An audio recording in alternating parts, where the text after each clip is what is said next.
très émue déjà de commencer ce podcast. Pour j'avais très envie de débuter cette nouvelle saison avec celui qui pourrait clairement être mon guide spirituel, professionnel, paternel aussi un peu. Waouh. Vous le connaissez pour ses émissions où le voyage côtoie le partage, où l'humain est au centre de tout. La quête de sens est son moteur, l'autocompassion son arme secrète. Frédéric Lopez, merci d'avoir accepté mon invitation. Merci à toi, je suis très touché. Merci beaucoup pour cette présentation qui me touche. Évidemment, moi je me vois pas comme tu me vois, on est d'accord. Vraiment ? C'est le principe de la vie. Ah bah oui. C'est la dysmorphophobie, ça ? Ouais, forcément. Et heureusement que j'ai jamais cherché à correspondre à l'image qu'on se faisait de moi, parce que alors là, je serais tout le temps comme ça. Le Bouddha. Ouais. J'avais imaginé, Fred, tu m'as tellement bien reçu dans Un dimanche à la campagne et j'ai tellement eu l'impression de m'exprimer pour la première fois sur des choses que je n'avais jamais dites que je trouve que tu mérites la même chose, tu vois, le même cadeau. Ça me touche. Et j'ai épluché, vraiment, j'écoute tout ce que je peux écouter de toi, je le fais en podcast, en émission. Et donc, j'ai essayé de récupérer, de recenser un peu tous les mots que tu utilises régulièrement pour reconstituer un peu le fil de ta vie à travers tes mots, M-O-T-S, et tes mots, M-A-U-X. On est d'accord que moi, j'utilise jamais le mot bienveillance. C'est des mots que j'entends souvent à mon sujet, mais moi, je me suis jamais autoproclamé ou j'ai jamais dit ce mot de ma vie. Mais tu vois, je l'ai même pas noté, la bienveillance. Donc ça sera d'autres choses. Et moi, je suis comme tout le monde. Il y a des gens qui m'agacent. Je suis pas bienveillant avec 100% des gens. Même si ça m'étonne. J'aime le genre humain, mais pas tout le monde. Il y en a qui... J'aime pas trop j'aime pas l'abus de pouvoir, j'aime pas les gens qui se la racontent. Alors qu'on en connaît plein qui devraient se la raconter, qui se la racontent pas. T'es dans un milieu quand même où tu dois en fréquenter. Ben voilà. Donc du coup, tu fais quoi ? Tu mets des œillères du coup ? Je slalom. Ok. Je slalom. Tu me raconteras comment on slalom bien ? Ouais. Vas-y, dis-moi. Non, mais c'est comme un jeu. Des gens mal intentionnés, des gens qui font un compliment mais qui en fait est une petite vacherie, etc. Je me dis, si cette personne était heureuse, elle ferait pas ce genre de vanne.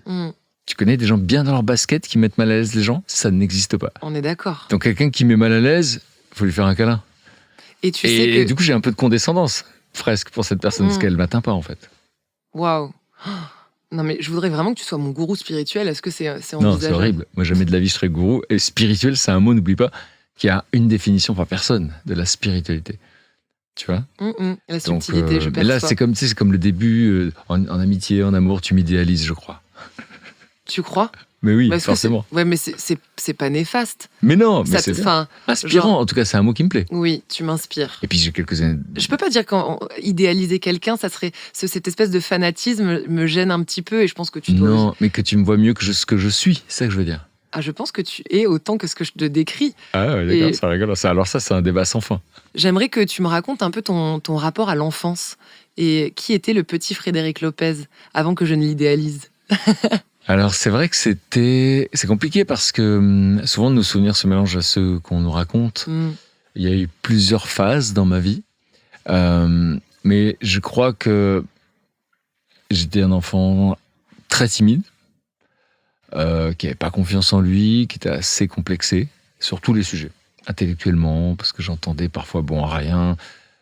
Physiquement, parce que dans la famille, c'était une famille qui parlait beaucoup du physique, qui comparait les cousins, les cousines, etc. Il y avait des compètes de cousins. Enfin, je me rappelle qu'il y avait des notes dans la famille. C'est des gamins. Hein. Et moi, j'arrive pas le premier. Hein. Il y avait toujours mon cousin qui venait devant, etc. Moi, j'étais assez maigre. Quand on est ado, on est un peu difforme parce que tout grandit pas en même temps. Donc, on me disait que j'avais un grand nez.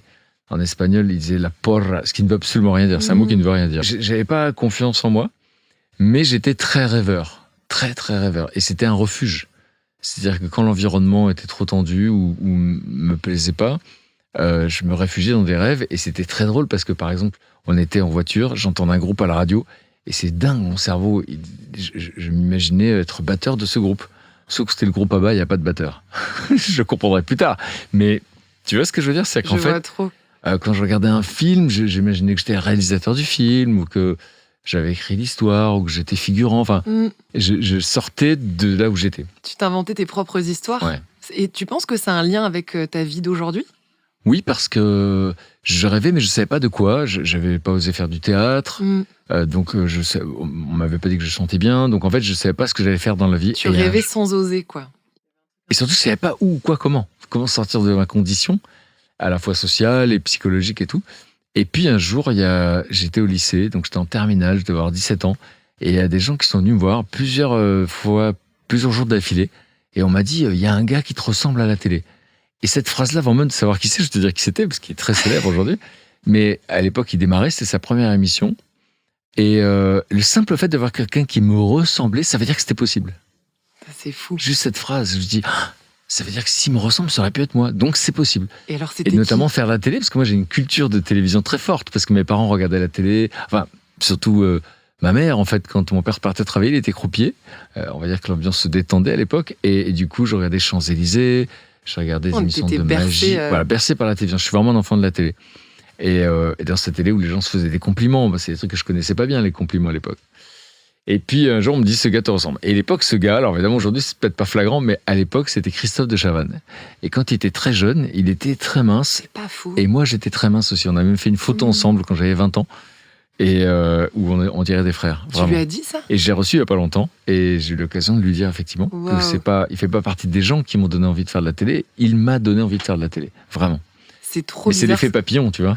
Mais c'est fou parce qu'on n'est pas de la même génération. Mais tout à l'heure, tu as fait référence à Sophie Thalmann. Ouais. Et en fait, moi, mon nom, c'est Tillman. Et en fait, la seule Miss France que j'avais en référence dans ma tête depuis que je suis toute petite, c'est cette fille parce qu'elle faisait de l'équitation, que moi, ça me parlait. Donc moi, je voyais cette femme, Miss France, mais de très loin. Jamais je me serais vue, tu vois, à sa place. Mais sans arrêt, tu vois, les gens me disaient, on avait un peu le même faciès. Et me comparer souvent, tu vois, à cette femme, alors qu'on a 20 ans de différence, tu vois. Et c'est trop bizarre ce que tu me dis, parce que d'une certaine façon, c'est comme si mon existence s'était télescopée, un peu comme toi, où d'un coup, ça te donne un secret espoir de dire, en fait, cette fille, à la base, elle vient d'une province comme moi, et boum, d'un coup, sa vie devient incroyable. Mais comme quoi, le regard extérieur peut décider, tu crois, de l'avenir qui se dessine Alors, chez nous. C'est pas tellement que les gens me voyaient à la télé, c'est qu'ils disaient, il y a un gars qui te ressemble, juste comme ça. Et donc, du coup, c'était ça, c'est cette nature-là à la télé. Je me disais, pourquoi pas moi, en fait. Ton rapport à la nostalgie? Je suis pas nostalgique du tout. Pour faire une image, j'ai un véhicule, une voiture, avec des phares devant. Maintenant, des phares à l'intérieur, c'est-à-dire que je vois l'intérieur. Avant, non, pas trop. J'étais que devant, que dans les rêves. Ok. Mais alors, j'ai pas de phare derrière. Ok. Ça m'est jamais arrivé de me dire, tiens, et si je me regardais ce terre inconnu d'il y a 20 ans ou d'il y a 10 ans? Donc pas de rétro non plus? Non. D'abord parce que c'est vrai que ces 15 dernières années, j'ai été formé en pleine conscience, donc méditation de pleine conscience, apprendre à être dans l'instant présent, donc pas forcément dans le passé. Ensuite parce que mon histoire perso fait que j'ai pas aimé mes 15 premières années. Je pourrais dire que j'ai aimé l'adolescence, parce que là, je découvrais le monde, je découvrais mon impact sur la vie des autres et ça. C'était sympa, mais toute la suite était sympa aussi, même s'il y a eu des hauts et des bas. Hein. Mais je sais pas, le meilleur reste à venir, c'est une phrase que j'aime beaucoup écrire quand je signe une dédicace ou quelque chose. C'est quelque chose que je vois. D'ailleurs, dans les émissions, dans les témoignages qu'on a le dimanche, c'est souvent ça, Lévi. Hein. C'est ça, bam, bam. C'est ce que je te racontais au début de ce podcast, tu vois. Enfin, tu m'as vu au creux de la vague, et là, je suis en train de surfer la vague, tu vois. Et t'es là, et tout prend un sens. En fait, tu peux pas avoir touché le fond de la piscine sans te dire que tu vas sortir la tête de l'eau à un moment donné. Ouais. La vie n'est que mouvement. On est un peu des équilibristes. On fait en fonction des intempéries. Et ça tient à pas grand-chose. Et oui. Ouais. C'est pas grand-chose. Un fil. Une phrase, un ami qui nous déçoit, un amoureux ou une amoureuse qui va se détourner, un professionnel ou un patron, potentiellement quelque chose qui pourrait nous faire travailler, qui va dire une phrase désagréable, dont il ne se souviendra pas, mais qui va nous marquer, parce que ça fera écho à quelque chose. Donc nos vies, enfin toutes nos vies, elles sont... Effectivement, c'est fragile. Ça, c'est un truc qu'on apprend justement en pleine conscience. C'est que c'est impermanent. Et ça, c'est une notion que j'aime beaucoup. J'ai souvent dit que je n'étais pas bouddhiste, mais bouddhiste friendly. Ça, j'aime pas tout dans le bouddhisme, notamment cette histoire de non-attachement. J'ai du mal à l'entendre. Mais par contre, j'aime beaucoup l'idée de l'impermanence. Si tu t'accroches à ta beauté, à ta richesse, à ta gloire, à quoi que ce soit, ça bouge, ça évolue. Complètement. Et ton rapport au bonheur dans tout ça? Alors, c'est intéressant parce que je fais beaucoup d'émissions sur le bonheur. Donc, ça veut bien dire que, un, je ne l'ai pas toujours connu, et deux, que je le cherchais. Ça, forcément, je ne peux pas dire autre chose. Il y a des journalistes, des fois, qui me disent « Est-ce que vous êtes heureux ?» Je dis « Non. » Il me dit « Pourquoi ?» Je dis « Parce que le gars qui vous répond « Je suis heureux », partez en courant. Oui. Parce que ça n'est pas un état permanent. Par contre, est-ce que là, tout de suite, je suis heureux ? Là, tout de suite, oui. Et puis j'aime bien, toi, te voir dans cet exercice, parce que finalement, je t'ai vu dans des grands plateaux, mais pas forcément dans l'intime. Tu pouvais laisser tranquille mes micros, s'il te plaît. Pas forcément dans l'intime.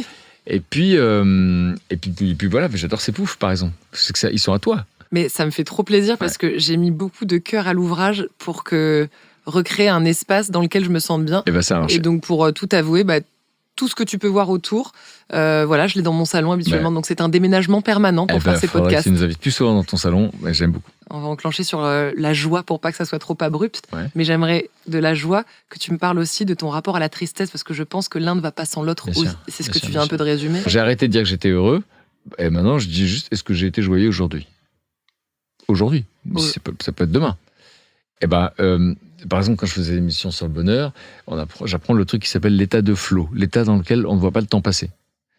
Et on doit faire la liste des endroits dans notre vie où on ne voit pas le temps passer. Moi, j'adore faire des photos, faire des portraits. Et si on me dit combien de temps ça a duré, je veux dire 1 heure. On me dit non, 3 heures. Faut que je te fasse surfer alors. Ah bah ouais.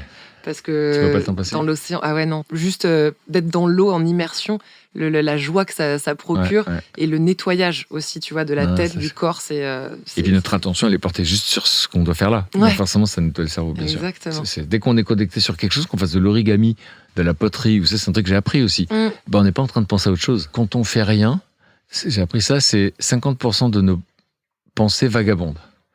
Quand on est occupé à faire quelque chose, on va dire que c'est 30% de nos pensées qui vagabondent. Et quand on fait l'amour ? Oh waouh, j'aurais peur de me tromper. Moi, j'aurais dit 0, mais il paraît que c'est 10. Ah ouais ? Ouais. Quand même, on arrive à penser à... Pareil. Bon, on dira pas ça à nos partenaires. Non. Mais en tout cas, voilà. Le fait de pas penser à autre chose, ça repose le cerveau. Du jardinage, tu vois, typiquement. Moi, quand j'arrose mes plantes, je sais pas, je leur parle, je les caresse, je les spray. Il y a un truc de... Ouais, je sais pas, de communion, tu vois. Il y a quelques années, on aurait pu se dire, elle est un peu perchée. Sauf que maintenant, avec la vie secrète des arbres... Et la vie secrète des arbres, on sait que la plante communique entre elles, ça. Donc, en gros, le bonheur, enfin, encore une fois, il y a plein de trucs. On dit même que c'est 60% génétique, on va dire, et inné, et 40% qu'on peut modifier. 60% avec notre histoire. Et ceux qui voient le verre à moitié vide disent « Ah ouais, c'est que 40%. » Et ceux qui voient le verre à moitié plein disent « Ah, on peut quand même changer 40%. » Donc, l'idée, c'est de s'offrir des moments de joie. Quand on fait de la pleine conscience, par exemple, on est moins anxieux, donc on passe à côté de moins de moments de bonheur. Moi, je passais à côté des moments, en fait. Parce que j'étais anxieux, toujours en train de m'inquiéter, je ne voyais pas ce qui se passait autour de moi. Donc j'ai arrêté de chercher le bonheur. Par contre, maintenant, je suis attentif aux émotions. Parce qu'en fait, on dit qu'il y a 7 émotions universelles primaires. La joie, la tristesse, la colère, le mépris, le dégoût. Et j'ai oublié la peur. La tristesse. Et la tristesse. Et donc, j'essaie de voir s'il y a le plus de joie et je suis plus attentif à ça. Mais est-ce que aller capter ces moments de joie, c'est éloigner ou esquiver la tristesse ? Alors, moi, j'ai appris depuis qu'il fallait surtout pas... C'est-à-dire que naturellement, l'être humain, quand il se sent triste, il va chercher à l'éviter. On va soit boire un verre, soit aller au cinéma. Toi, tu l'as évité pendant longtemps. J'ai entendu que tu t'étais autorisé à être triste à l'âge de 30 ans. Ouais. C'est-à-dire que j'avais peur de m'écrouler aussi. J'avais peur de pédaler. Moi, je pédalais parce que si j'arrêtais de pédaler, j'avais peur de tomber. Donc, en fait, j'ai fait une thérapie à 35 ans. J'ai découvert un peu l'ampleur des dégâts. Puis après, j'ai compris que j'étais un résilient, etc. Puis l'équilibre est arrivé. Et l'équilibre, c'est qu'on est fait de tout ça, en fait, de nos vulnérabilités, de nos fragilités. Donc la tristesse, il y a un film que j'adore, j'aurais adoré réaliser ce film, c'était Vice Versa de Pixar. Oui, sur toutes ces émotions. Et on se rappelle de ces personnages qui sont dans la tête des gens, pour ceux qui ne l'ont pas vu. Et là, j'ai compris à quoi servait la tristesse dans l'histoire de l'humanité, dans l'évolution. Ça sert à dire à nos congénères qu'on ne va pas bien. Et les rassurer. Alors rassurer, non, mais le fait d'être triste... Ça sous-entend qu'on a besoin d'aide, besoin d'être écouté. Ça sert à ça, en fait. Et donc, elle a une utilité. Et ensuite, j'ai appris, moi, depuis, que les émotions, il ne faut surtout pas les fuir, il faut les observer. Les observer, on dit accueillir, mais observer. Juste, tiens, comment je me sens là tout de suite ?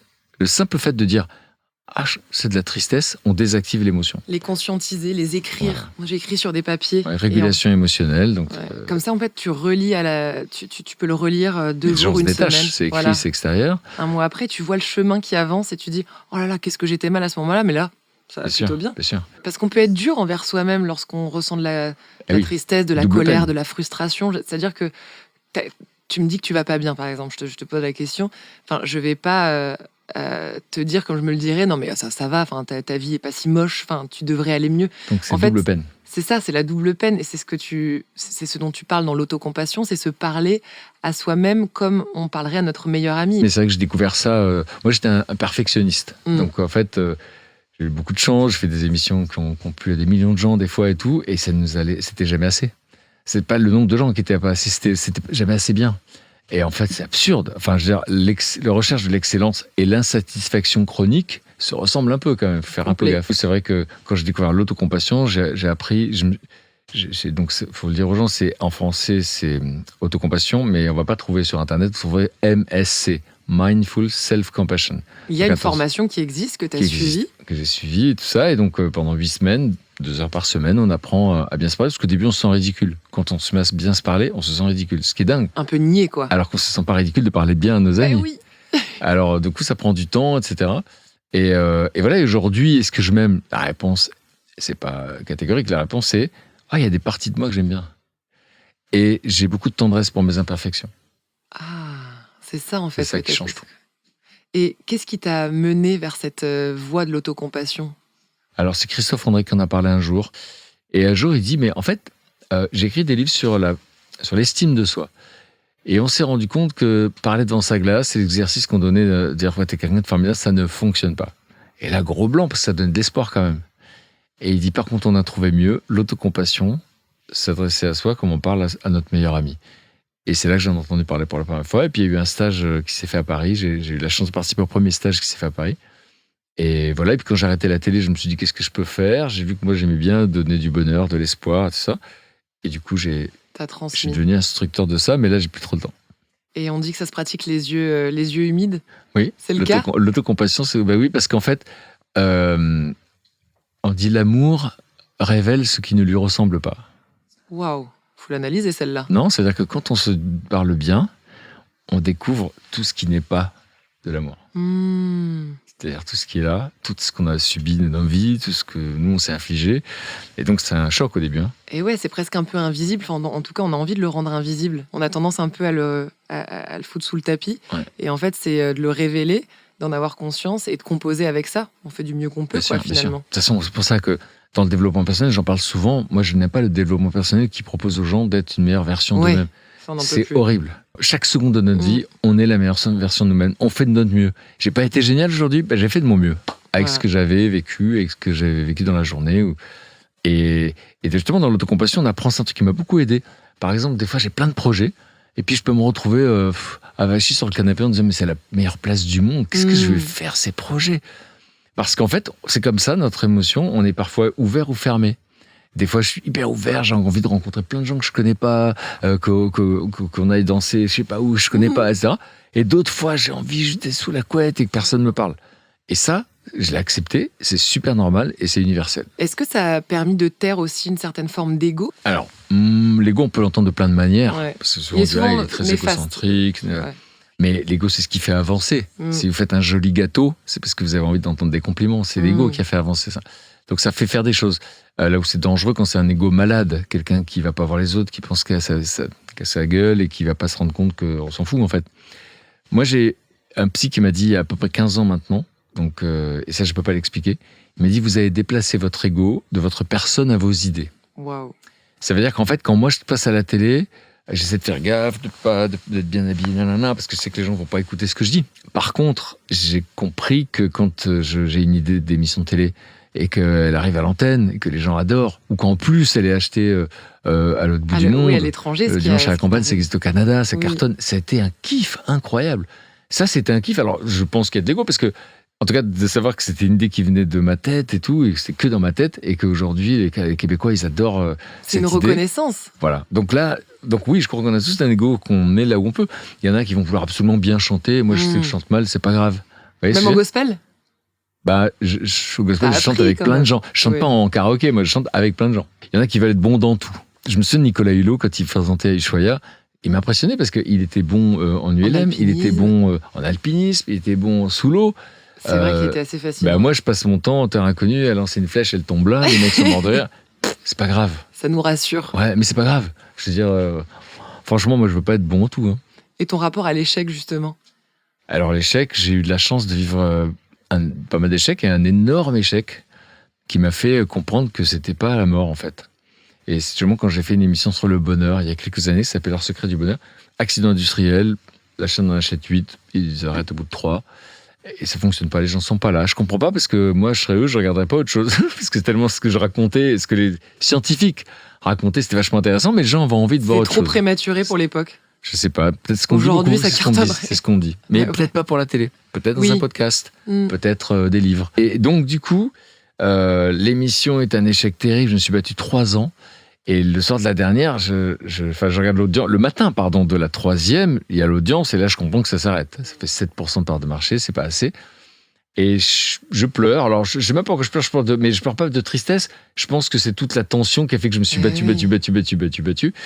C'est ton bébé. Enfin, c'est un bébé que tu as imaginé, créé, que tu donnes. Et puis, j'avais envie de rendre les gens. Bah, et ceux qui ne sont pas, je comprenais pas. Alors, du coup, voilà. Bon, ça dure pas longtemps, mais voilà, je me laisse aller. Et puis là, on me propose d'aller à une soirée de TV Mag, qui est un magazine. Elle dit, ils ont toujours été présents. Il faut que tu sois là. Je dis, mais je peux pas.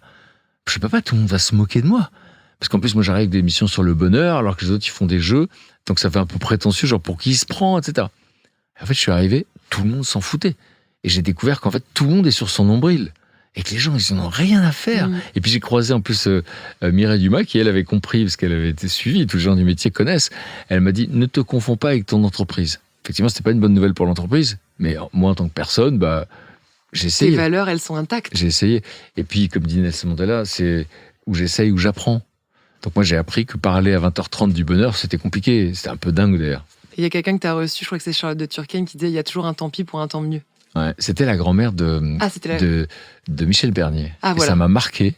Et je me le répète, je ne sais pas combien de fois par jour. En parlant d'échecs, dans les grandes entreprises anglo-saxonnes, ils n'embauchent pas parfois si tu n'as pas vécu au minimum 3 échecs. Ouais. On devrait s'inspirer de ça, finalement. Oui. Mais c'est marrant que tu parles de ça, parce que hier soir, je regardais un documentaire sur Netflix qui raconte un tournage de Jim Carrey. Il est arrivé, il avait un père qui ne croyait pas en lui.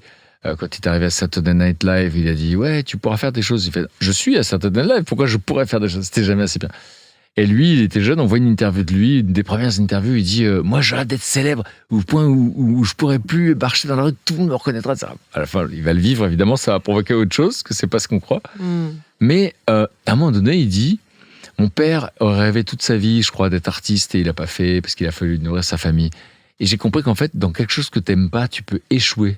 Alors, je préfère échouer dans un truc que j'aime. » Et ça m'a marqué, cette phrase.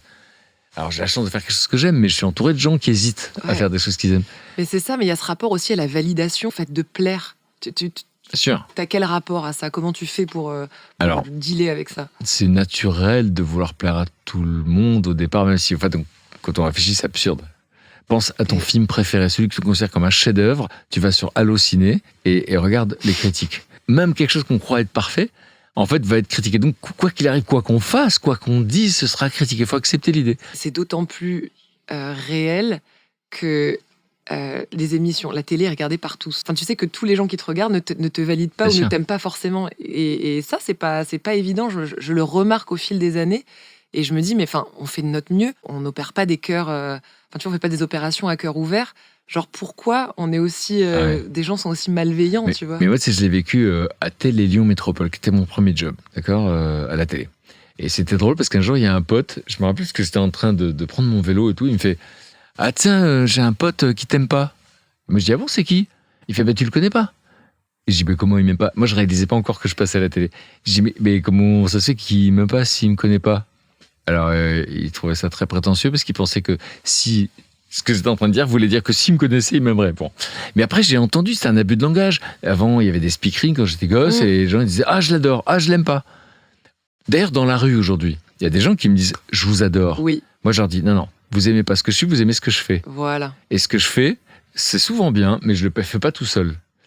Et d'un coup, Jean, ça les saoule mon raisonnement, il fait « Mais je vous adore. » Donc, j'ai compris qu'il fallait accepter cet abus de langage, mais le « je t'adore » n'a pas plus de sens que « je te déteste » en fait. C'est vrai. Et justement, en réflexion à ça et en opposition, ton rapport au rejet, tu le situes où?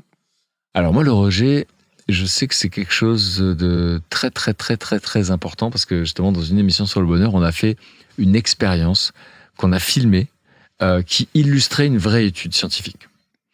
Et vous allez voir que, universellement parlant, c'est ce qu'il y a de pire pour un être humain.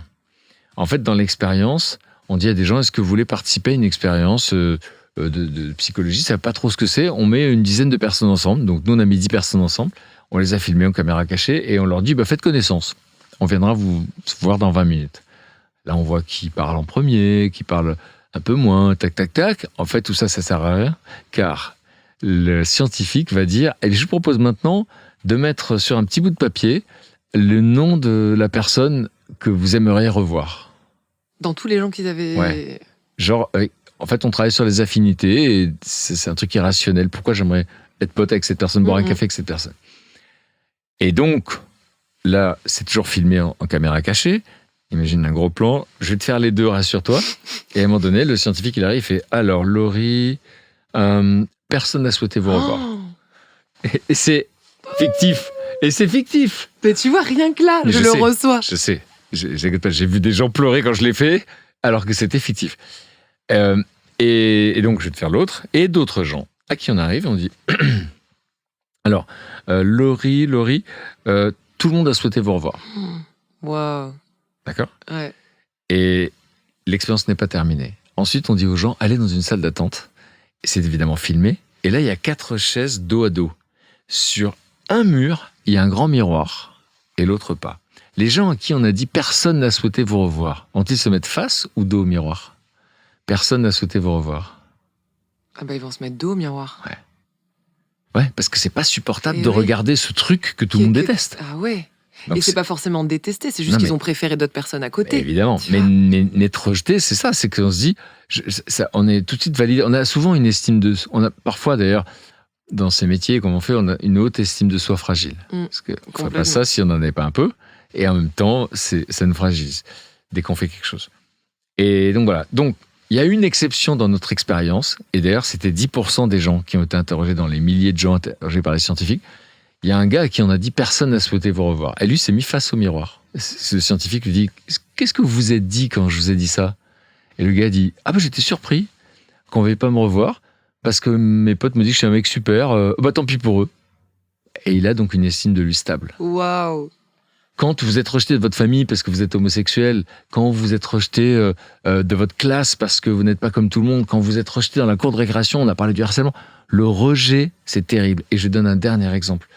Quand j'étais avec Zabou, on était en Afrique, on était en Éthiopie, chez les Nyangatom.